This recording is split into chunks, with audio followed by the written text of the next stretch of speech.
पलपल news के news room से मैं हूं आपके साथ नदीम अकरम। उत्तर प्रदेश 2022 के चुनावों की तैयारियां जो हैं वो जोरों पर चल रही हैं।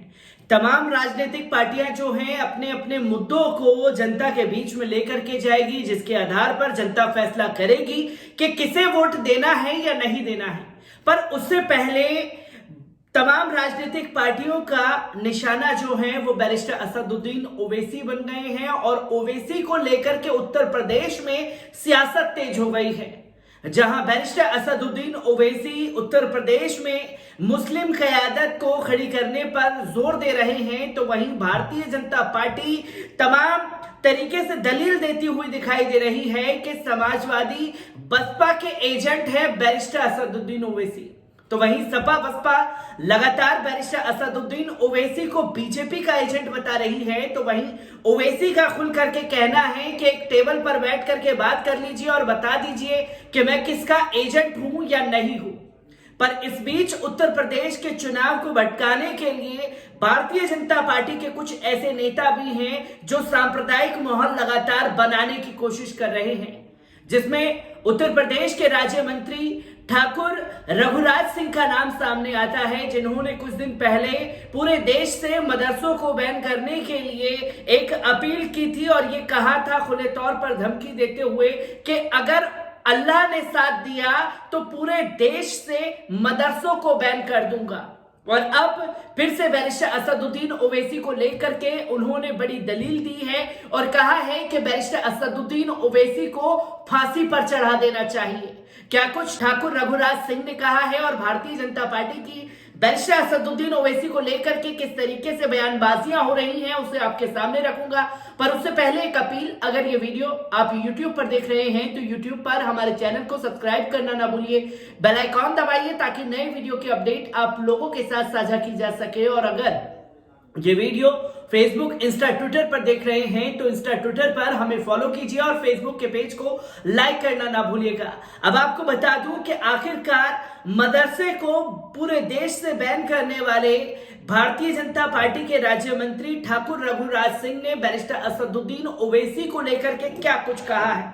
आपको बता दूं कि उत्तर प्रदेश के श्रम और सेवा योजन राज्य मंत्री ठाकुर रघुराज सिंह ने एकादशी के मौके पर मंगलवार को धर्म नगरी वृंदावन पहुंचे। यहां उन्होंने ठाकुर बाके बिहारी मंदिर के दर्शन और पूजा अर्चना कर देश और प्रदेश में सुख, समृद्धि एवं शांति की कामना की। यहां पर उन्होंने असदुद्दीन ओवैसी के शाहीन बाग बनाने के बयान पर कहा कि ओवैसी को फांसी दे देनी चाहिए, क्योंकि ओवैसी जैसे लोगों को देश में रहने का कोई अधिकार नहीं है। श्रम और सेवा योजन राज्य मंत्री ठाकुर रघुराज सिंह ने आगामी विधानसभा चुनाव एवं भाजपा के सदस्यता अभियान पर कहा कि भाजपा एक बार फिर 350 से अधिक सीटें जीतेगी और फिर से सत्ता में आएगी। राज्य मंत्री रघुराज प्रताप सिंह ने कहा कि किसान नहीं, कुछ लोग नाराज हैं। किसानों के हित में तो प्रधानमंत्री नरेंद्र मोदी ने बहुत काम किए हैं। मैं हर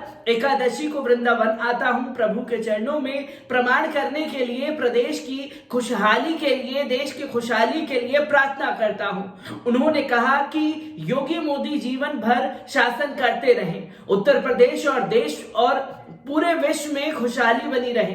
पूर्व की सरकारें ने जिस तरह से देश को लूटा है और बेचा है, ये दोनों ऐसे योगी हैं जिन्होंने देश को बनाया है। पूरे विश्व में भारत का नाम ऊंचा हुआ है। मोदी की विश्व की सिक्योरिटी काउंसिल के अध्यक्ष बने हैं। श्रम और सेवा योजन राज्य मंत्री ठाकुर रघुराज सिंह ने कहा कि पहली बार दलवीर भंडारी विश्व न्यायपालिका के न्यायाधीश बने हैं, इसलिए ये देश दिन दुगनी रात चौगुनी तरक्की कर रहा है।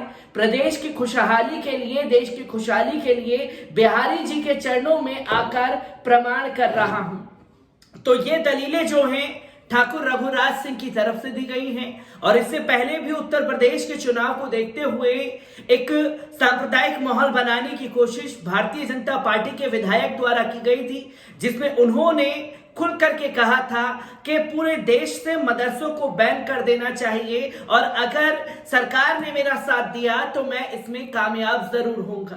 तो वहीं एक तरफ ठाकुर रघुराज सिंह की बयानबाजी ओवैसी को लेकर के तेज हो रही है, तो उत्तर प्रदेश में विधानसभा चुनाव को लेकर राजनीतिक दलों और उनके नेताओं का एक दूसरे पर तंज कसने, आरोप लगाने और व्यंग्यपूर्वक बयान देने का सिलसिला शुरू हो चुका है। प्रदेश के दो बड़े दलों सत्तारूढ़ भाजपा और विपक्षी समाजवादी पार्टी के नेताओं ने अपने अपने मंचों और कार्यक्रमों में एक दूसरे पर जन विरोधी होने और जनता की उम्मीदों पर खरे नहीं उतरने का आरोप लगाया है। यूपी भाजपा ने एक वीडियो जारी करके अखिलेश यादव पर निशाना साधते हुए कहा कि नक्कालों से सावधान। उधर एआईएमआईएम नेता असदुद्दीन ओवैसी को भाईजान बताया।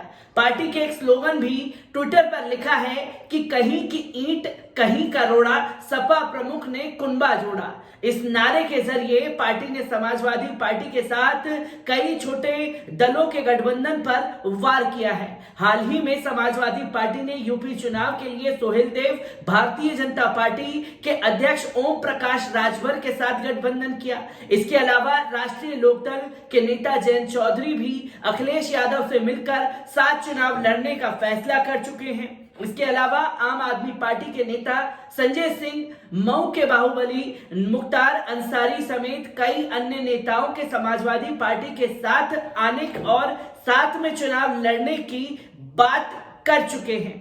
दूसरी ओर समाजवादी पार्टी ने आरोप लगाया है कि योगी सरकार को जनता नकार रही है क्योंकि सरकार ने जनता के लिए कुछ नहीं किया। सपा सरकार ने विकास के जो प्रोजेक्ट तैयार किए या जो काम शुरू कराए थे, भाजपा सरकार और सीएम योगी आदित्यनाथ को अपना बताकर शिलान्यास और उद्घाटन कर रहे हैं। पार्टी का कहना है कि भाजपा सरकार ने 5 साल तक जनता को बताने के लिए कुछ भी नहीं किया। अब वे हिंदू, मुस्लिम और जाति के नाम पर बांटने और लोगों को बरगलाने की कोशिश कर रहे हैं। हाथरस में पिछले साल एक दलित युवती के साथ हुई घटना और उपचार के दौरान उसकी मौत को लेकर समाजवादी पार्टी ने मंगलवार को सत्तारूढ़ भारतीय जनता पार्टी को दलितों और महिलाओं पर अत्याचार याद दिलाने के लिए प्रदेश भर में दीप जलाने का आह्वान किया। भाजपा ने दावा किया है कि प्रदेश में महिलाएं सुरक्षित हैं और कानून का राज है। सपा ने मंगलवार को ट्वीट किया, आज हाथरस की बेटी स्मृति दिवस पर सभी प्रदेशवासियों, सपा और सहयोगी दलों से अपील है कि इस तरह के दुष्कर्म पीड़िता के शव को जलाते हुए पेट्रोल डालकर पुलिस वालों ने जला दिया। परिवार की अनुपस्थिति में जला दिया गया था। उसके विरोध में दीप जलाकर भाजपा का दलित महिलाओं पर अत्याचार याद दिलाए। इससे पहले सपा अध्यक्ष और प्रदेश में पूर्व मुख्यमंत्री अखिलेश यादव ने गत बृहस्पतिवार को हर महीने की 30 तारीख को सामूहिक दुष्कर्म पीड़ित हाथरस की बेटी की स्मृति दिवस मनाकर राज्य की भाजपा सरकार का दलित विरोधी चेहरा खुल करके सामने रखा था। जहां बैरिस्टर असदुद्दीन ओवैसी को भारतीय जनता पार्टी के नेता फांसी पर चढ़ाने की बात कह रहे हैं, तो वहीं दूसरी तरफ भारतीय जनता पार्टी के कैडर्स जितने भी हैं वो ओवैसी को भाईजान बताने पर उतारू हो गए हैं। पर समाजवादी पार्टी के जो नेता हैं उन्होंने दलितों पर हो रहे अत्याचार को लेकर के सवाल तो खड़े किए कि किस तरीके से महिलाओं के साथ में घटनाएं घट रही हैं उत्तर प्रदेश में। पर तमाम जाति धर्म के लोगों को उत्तर प्रदेश के राज्य में सताया गया, पर अखिलेश यादव की समाजवादी पार्टी उन तमाम मुद्दों पर खामोश बैठी हुई है। मैं ऐसी ही खबरों से आपको रूबरू कराता रहूंगा। दीजिए इजाजत, शुक्रिया।